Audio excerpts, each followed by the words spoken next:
Hello everyone, welcome to my channel being pharmacist. अगर आप channel को पहली बार विजिट कर रहे हो तो don't forget to subscribe the channel and make sure to press the bell icon. आज के इस वीडियो में हम लोग बात करेंगे जीपैट 2023 के बारे में। एज यू ऑल नो कि जीपैट 2022 का 99% admission process and all the sub कुछ खत्म हो चुका है। कुछ कुछ बचा है, लाइक महाराष्ट्र का कैप राउंड अभी तक बचा है, गुजरात का जो पीसीटी राउंड है वो पॉज्ड पर है। But GPAT 2023 is coming soon। GPAT 2023 का form fill up process and other all the details आने वाला है बहुत जल्द और बिल्कुल टाइम नहीं है। तो जीपैट 2023 के बारे में सारा कुछ डिटेल में डिस्कस कर लेते हैं। कैसे होगा, क्या होगा, कौन से मोड में होगा, डेट्स एक्सपेक्टेड क्या है, कैसे होगा, रिजल्ट, मेरिट लिस्ट, एवरीथिंग इस वीडियो में हम लोग डिस्कस करेंगे। बट इन शॉर्ट, तो जीपैट 2023, जीपैट का फुल फॉर्म है ग्रेजुएट फार्मेसी एप्टीट्यूड टेस्ट। ये क्या है इसके बारे में पहले देख लेते हैं। नेक्स्ट स्लाइड चलते हैं। तो GPAT 2023 as you can see will be conducted by the NTA to give admission to the candidate into the master's degree program into the field of pharmacy, मतलब एम फार्मा। एम फार्मा में admission के लिए all over the India ये exam conduct किया जाता है, जिसके through आप लोग पूरे इंडिया में कहीं भी एडमिशन ले सकते हैं इस कोर या इस रैंक के बेस पे। ठीक है, जीपैट 2023 मास्टर्स डिग्री प्रोग्राम मतलब एम फार्मेसी। ठीक है, ओके। यहाँ पे एक चीज मैं छोटा सा इंक्लूड कर दूं, जीपैट 2023 को देकर आप लोग सिर्फ और सिर्फ एम फार्मा नहीं, फार्म डी पीबी में भी एडमिशन ले सकता है। हालांकि फार्म डी पीबी का एडमिशन डायरेक्ट भी होता है काफी जगह पे, लेकिन किसी किसी कॉलेज पे जीपैट भी मैंडेटरी होता है फॉर फार्म डी पीबी। ठीक है, keep in mind the marks scored in the GPAT exam will be accepted by all the AICTE approved institutions or university departments or constituent or colleges or affiliated colleges। जो marks आप GPAT के through gain करेंगे वो marks हर एक college या फिर हर एक university या फिर इंस्टीट्यूशन जो कि AICTE अप्रूव्ड है या फिर PCI अप्रूव्ड है उनको लेना पड़ेगा। ठीक है, to appear for this examination candidate need to match the eligibility and check all the requirements of the authority. ठीक है, नेक्स्ट है the application form for the GPAT 2023 will be available via online. ठीक है, सारा कुछ process online होगा। Form fill up लेकर start करें, फिर एडमिट कार्ड आएगा। एडमिट कार्ड आने के बाद एग्जाम भी होगा सीबीटी मोड पे, मतलब घर में बैठ के नहीं, आपको जाना होगा सेंटर पे। वहाँ पे सीबीटी मतलब कंप्यूटर बेस्ड टेस्ट होगा। उस टेस्ट के अकॉर्डिंग आपको रिजल्ट मिलेगा। रिजल्ट भी ऑनलाइन ही पब्लिश होगा। उसके बाद होगा काउंसलिंग। ठीक है, अब काउंसलिंग कैसे होगा ये बहुत एक कंफ्यूजन चीज़ है, क्योंकि बहुत सारे वीडियोस में आपको बताया जाएगा कि जीपैट का काउंसलिंग एक सिंपल वे में होता है, लेकिन that is not true. GPAT का counselling is not that simple. इस वीडियो में मैं थोड़ा सा कवर कर दूंगा एंड जो मेन पॉइंट है वो आपको ज़रूर बताऊंगा मैं। In this article we have provided all the information regarding the GPAT 2020 through entrance exam such as exam date, eligibility, admission process, admit card and counselling. जाते हैं नेक्स्ट स्लाइड पे। तो एक्सपेक्टेड डेट्स की बात करते हैं, कौन कौन से एक्सपेक्टेड डेट्स है, कैसे कैसे हो सकता है। तो एक्सपेक्टेड लिखा है मैंने, लेकिन ये डेट्स एक्चुअली में हो सकता है क्योंकि अभी पिछले साल तक कोविड का एक पैंडेमिक चल रहा था, इवन 2021 22 तक इवन। लेकिन 2023 का जो होगा अभी सारा कुछ चला गया है। तो लेट्स होप कि जैसे जैसे होता था वैसे ही होगा। लास्ट ईयर जैसे हमने देखा था कि फरवरी दिसंबर में आने का जो डेट्स था, लेकिन दिसंबर में नहीं आया था, वो होते होते जनवरी फरवरी में हो गया था। लेकिन इस बार हम लोग एक्सेप्ट कर रहे हैं कि 4th वीक ऑफ दिसंबर या फिर 1st वीक ऑफ जनवरी, ये जो टाइम है एकदम इसी में आ जाएगा एक्सपेक्टेडली जो ऑनलाइन रजिस्ट्रेशन स्टार्ट है, मतलब फॉर्म फिलअप जो स्टार्ट है। उसके बाद लास्ट डेट हो सकता है जनवरी 2023 के लास्ट वीक तक या फिर फेब के एकदम फास्ट तक। ठीक है, वो डिपेंड करता है ये कब स्टार्ट हो रहा है। ओके, करेक्शन फैसिलिटी, तो करेक्शन फैसिलिटीज़ के लिए ज़्यादा दिन नहीं दिया जाता है, 2 से 3 दिन दिया जाता है आपको, जहाँ पे आप लोग फॉर्म जो है कुछ भी गलती करते हो वहाँ पे तो करेक्शन कर सकते हो वहाँ पे। एंट्रेंस डेट की बात करते हैं तो अगर 3rd वीक ऑफ फरवरी में रिलीज़ हो रहा है एडमिट कार्ड, उसके ठीक जैसे होता है, मतलब लास्ट वीक ऑफ, मतलब 1 हफ्ते के अंदर एग्ज़ाम हो जाता है। एग्ज़ाम से 7 दिन पहले आना चाहिए एडमिट कार्ड को, लेकिन इस साल की अगर बात करें तो इस साल करीब करीब 3 या 4 दिन पहले आया था। ज़्यादा टाइम गैप नहीं दिया गया था कि आज दिया गया है 7 दिन बाद एग्ज़ाम, ऐसा नहीं था। 2022 की बात करें तो 2 या 3 दिन पहले ही दिया गया था एडमिट कार्ड। ऐसे ही होगा इस बार भी। ठीक है, ज़्यादा आपको टाइम नहीं मिलेगा इन बिटवीन। उसके बाद आंसर की पब्लिश होगा पहले। एंट्रेंस टेस्ट हो गया last week of February around, हम लोग समझ लेते हैं। आंसर की पब्लिश होगा उसके रिजल्ट के पहले। आंसर की में आपको आपका जो क्वेश्चन है, जो आपने क्वेश्चन में अटेंड किया है वो सारा दिया जाएगा, और जो ओरिजिनल आंसर शीट है वो दिया जाएगा। उससे आप मिला सकते हो कि कितना क्वेश्चंस रॉन्ग एंड राइट हुआ है, एक्सपेक्टेड मार्क्स आपको वहीं पे निकल जाएगा।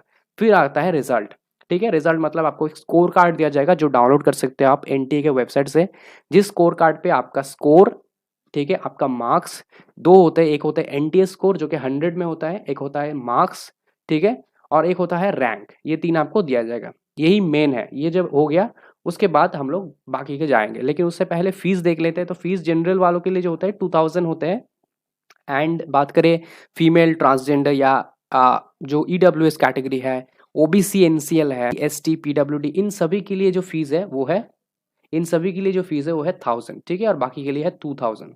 उसके बाद फीस हो गया। नेक्स्ट आते हैं एलिजिबिलिटी क्राइटेरिया। कौन कौन से एलिजिबिलिटी क्राइटेरिया है? कैंडिडेट्स, पहला है candidates need to match the eligibility criteria before filling out the application form. Criteria है, पहला है candidate with a bachelor degree in pharmacy और equivalent from a recognised university are eligible. यहाँ पे equivalent क्यों बता रहे हैं? क्योंकि जीपैट में बैचलर डिग्री ऑफ फार्मेसी और इक्विवेलेंट मतलब किसी किसी यूनिवर्सिटी या कॉलेज पे हम लोग बैचलर ऑफ फार्मेसी की जगह हम लोग बीटेक इन फार्मास्यूटिकल टेक्नोलॉजी या फिर B pharm in pharmaceutical science, ऐसे ऐसे कुछ डिग्रीज वेरिएंट रहता है ऐसे नाम, तो वो सभी यहाँ पे एलिजिबल है जीपैट के लिए, ठीक है। जैसे कि एग्जाम्पल के समझ लीजिए आप जादवपुर यूनिवर्सिटी, वहाँ पे बीटेक इन फार्मास्यूटिकल टेक्नोलॉजी, या फिर कुछ कुछ यूनिवर्सिटी या कॉलेज में होते हैं जहाँ पे इंजीनियरिंग जो सेक्शन होता है बीटेक के अंडर में फार्मास्यूटिकल टेक्नोलॉजी या फार्मास्यूटिकल साइंस को लिया जाता है, वो सारे यहाँ पे एलिजिबल है। लेकिन जो अनादर कोई कोर्सेस से है वो यहाँ पे बिलोंग नहीं, वो यहाँ पे एलिजिबल नहीं है। नेशनलिटी की बात करें तो candidates must be citizenship of India to apply for the exam, ठीक है। एज की बात करें तो has not decided any age limit, आप कितने बार भी दे सकते हैं, एज लिमिट का कोई ऐसा नहीं है कि आपका इतना एज होना चाहिए या फिर इस एज के नीचे होना चाहिए, किसी भी आपका एज हो आप एलिजिबल हो। एंड नॉट ओनली दैट, आप कितने बार भी यहाँ पे पार्टिसिपेट कर सकते हो, आपने 2 बार दिया है, 3 बार दिया है, जितने मन आप अटेम्प्ट ले सकते हो। Appearing, those candidates who are going to appear in the final year of the bachelor will also be eligible for the apply. मतलब अगर आप अभी 4th ईयर में हो, ठीक है, या फिर लास्ट सेमेस्टर में हो, आप भी अप्लाई कर सकते हो। एनीवेज, नेक्स्ट बात करते हैं एग्जाम पैटर्न के बारे में। एग्जाम पैटर्न होगा the mode of the examination online CBT mode, मतलब कंप्यूटर बेस्ड टेस्ट। ये कैसे होता है कंप्यूटर बेस्ड टेस्ट, इसके ऊपर एक detailed video I will make, ठीक है। मीडियम, तो मीडियम होता है इंग्लिश लैंग्वेज पे सिर्फ। ड्यूरेशन की बात करें तो the total duration for the exam will be 3 hours, ठीक है, 3 घंटे का एग्जाम होगा। Marking scheme, as you know कि अगर आपको पता नहीं तो बता दूं, करेक्ट आंसर पे आपको 4 मार्क्स दिया जाएगा, ठीक है। और नेगेटिव मार्क अगर होता है तो पर नेगेटिव मार्क आपको 1 मार्क डिडक्ट किया जाएगा। मतलब जो रॉन्ग आप कर रहे हो क्वेश्चन, एक रॉन्ग उसका नंबर तो गया और उसके साथ 1 नंबर उसका डिडक्ट किया एज अ नेगेटिव मार्किंग, ठीक है। नेक्स्ट हम लोग बात करते हैं टाइप ऑफ क्वेश्चन। तो ये एक्सपेक्टेड एक मार्किंग फैसिलिटी जैसे होता है क्वेश्चन। तो फार्मास्यूटिकल केमिस्ट्री से हम लोग 38 क्वेश्चन, नंबर ऑफ मार्क्स है 152। फार्मास्यूटिक्स 38 क्वेश्चन 152, थोड़ा सा इधर उधर हो सकता है लेकिन नॉर्मली होता नहीं है, यही चलता रहता है। कोग्नोसिस से 10 क्वेश्चन आते हैं, ठीक है। कोलॉजी से आते हैं 28 क्वेश्चन जिसमें है 112, एंड अदर सब्जेक्ट जिसपे जूरिस्प्रूडेंस है, ठीक है, हॉस्पिटल फार्मेसी है, फार्माकोविजिलेंस, मार्केटिंग, इनमें से कुछ कुछ सब्जेक्ट्स हैं जिनको मिला के टोटल 11 क्वेश्चन आ सकते हैं, जिसमें सबसे इंपॉर्टेंट है जूरिस्प्रूडेंस सब्जेक्ट, क्योंकि वो बहुत इजीली उसमें मार्क्स मिल जाता है, उसमें 2-3 क्वेश्चन रह जाता है। एंड मार्केटिंग से 1 क्वेश्चन कभी कभी देते हैं, 1 या 2। नंबर ऑफ मार्क्स की बात करें तो 44 यहाँ पे टोटल आ रहा है, तो सब मिला के 125 क्वेश्चन एंड मार्क्स इज 500, ठीक है, 500 टोटल मार्क्स। नेक्स्ट हम लोग बात करते हैं रिजल्ट एंड मेरिट लिस्ट। तो GPAT result will be declared as यहाँ पे आप लोग देख सकते हैं, last week of March expect कर रहे हैं हम लोग 2023 के। जो लोग पार्टिसिपेट कर रहे हैं उन सभी का रिजल्ट दिया जाएगा। यहाँ पे रिजल्ट दिया जाएगा, रिजल्ट 2 तरीके से होते हैं, एक होता है क्वालिफाइड रिजल्ट, दूसरा होता है नॉन क्वालिफाइड रिजल्ट। अभी नॉन क्वालिफाइड का मतलब ये नहीं कि आपका एडमिशन कैंसिल हो गया, आप लोग पार्टिसिपेट नहीं कर सकते काउंसलिंग में, ऐसा नहीं है। GPAT eligible candidates are everyone, मतलब सारे कैंडिडेट जिनका 0 से ऊपर स्कोर है। अगर आपका स्कोर +1 है, ठीक है, अगर आपका स्कोर +1 है तो आप एलिजिबल हो for the counselling in any, मतलब जो लोग डायरेक्ट लिख रहे हैं बस कि हम लोग सिर्फ क्वालिफाइड को लेंगे, उनको छोड़ के पूरे इंडिया में जितने भी यूनिवर्सिटी या कॉलेज है, सारे जगह पे all the detail candidates can go for, ठीक है, एडमिशन। यहाँ पे सिर्फ डिफरेंस ये है कि 2 डिफरेंस है।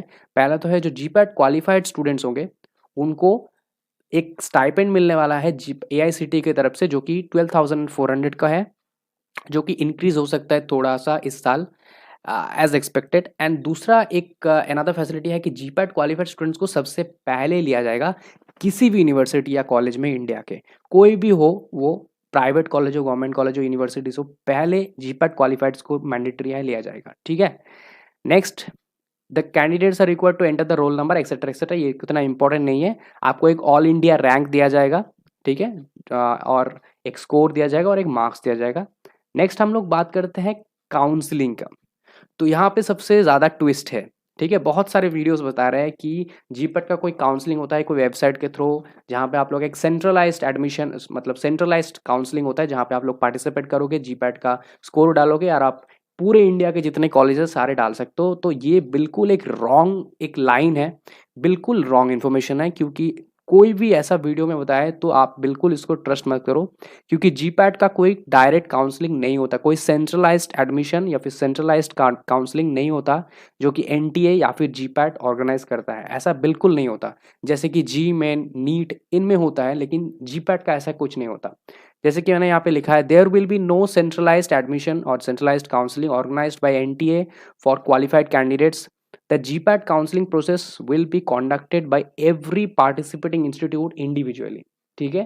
कैसे वो लोग पार्टिसिपेट करेंगे, कैसे वो लोग एडमिशन लेंगे, कैसे काउंसलिंग करेंगे, वो टोटली उनके ऊपर डिपेंड करता है, ठीक है।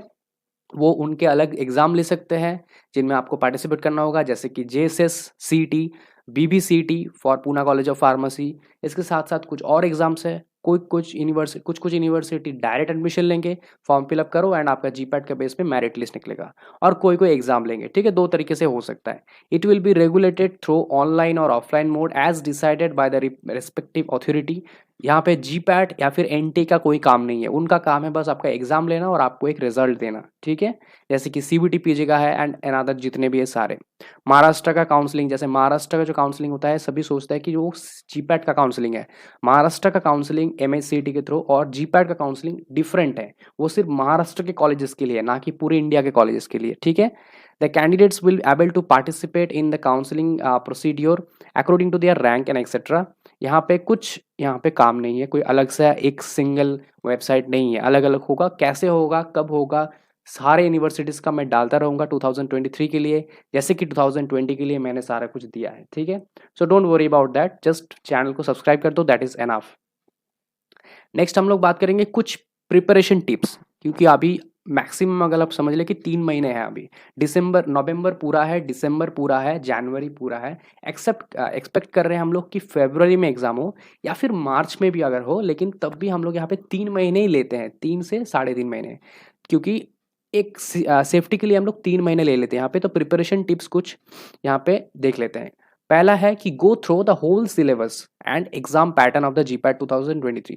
पहले सिलेबस को पूरा पढ़ो, जीपैट का सिलेबस एंड एग्जाम पैटर्न को देख लो, किससे ज़्यादा क्वेश्चन आ रहे हैं। अभी जिस सब्जेक्ट्स या फिर जिसमें से ज़्यादा क्वेश्चन आ रहे हैं, उनमें देखो कि इनके बिटवीन जो टॉपिक्स है, उनमें सबसे ज़्यादा मेरा स्ट्रॉन्ग सब्जेक्ट या फिर स्ट्रॉन्ग टॉपिक कौन सा है, उनको पहले प्रिपेयर करो। जो स्ट्रॉन्ग नहीं है उनको बाद में प्रिपेयर करो, उससे पहले प्रिपेयर करो माइनर सब्जेक्ट्स के, जिनमें थोड़ा सा कम मार्क्स है लेकिन मेरा अच्छा है वहाँ पे। अगर सपोज फार्मास्यूटिक्स मेरा अच्छा है लेकिन फार्मा केमिस्ट्री मेरा अच्छा नहीं है, तो फार्मास्यूटिक्स को पहले प्रिपेयर करो, ठीक है। उसके बाद अब देखो कि फार्माकोलॉजी या फिर जो फार्माकोग्नोसी है, उनमें क्या पढ़ेगा, वो जब हो जाए फिर जाओ फार्मा केमिस्ट्री की तरफ।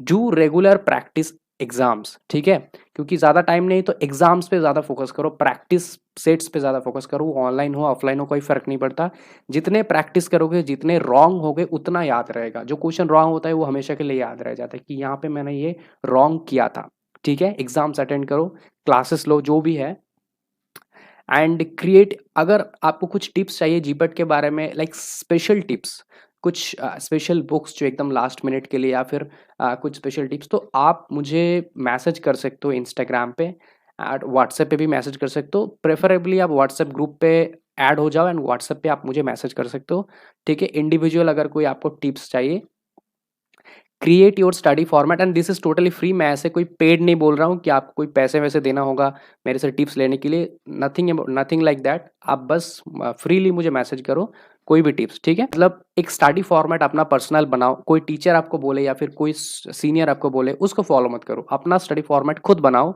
एंड उसको रिगरसली फॉलो करो। Try to avoid last minute preparation, last minute के लिए कुछ नया चीज मत छोड़ो, लास्ट मिनट के लिए बस ये रखो कि एक कुछ हाईलाइटेड पॉइंट्स, कुछ कुछ ऐसे टॉपिक्स जिनको लास्ट मिनट कर लूंगा तो पक्का वो आने वाला है। बाकी ऐसे मत रखो कि लास्ट मिनट में मुझे सारा कुछ पढ़ना है। Work through the previous years question and sample papers पे ज़्यादा फोकस करो, प्रीवियस पेपर्स पे भी थोड़ा थोड़ा फोकस करो, क्योंकि कुछ कुछ क्वेश्चन जो है वो हर साल रिपीट होता है। कोई मैटर नहीं कि इस साल हुआ है, इस साल हुआ है तो फिर अगले साल फिर से होगा, ठीक है? एक्सेट्रा कुछ है यहाँ पे, हेल्दी लाइफस्टाइल एक फॉलो करो, एंगेजिंग इन हार्मफुल एक्टिविटीज को अवॉइड करो फॉर नाउ, क्योंकि टाइम आने वाला है जल्दी। Stay focused on your studies, avoiding all the distraction etcetera etcetera. This is all about the video. Thank you very much.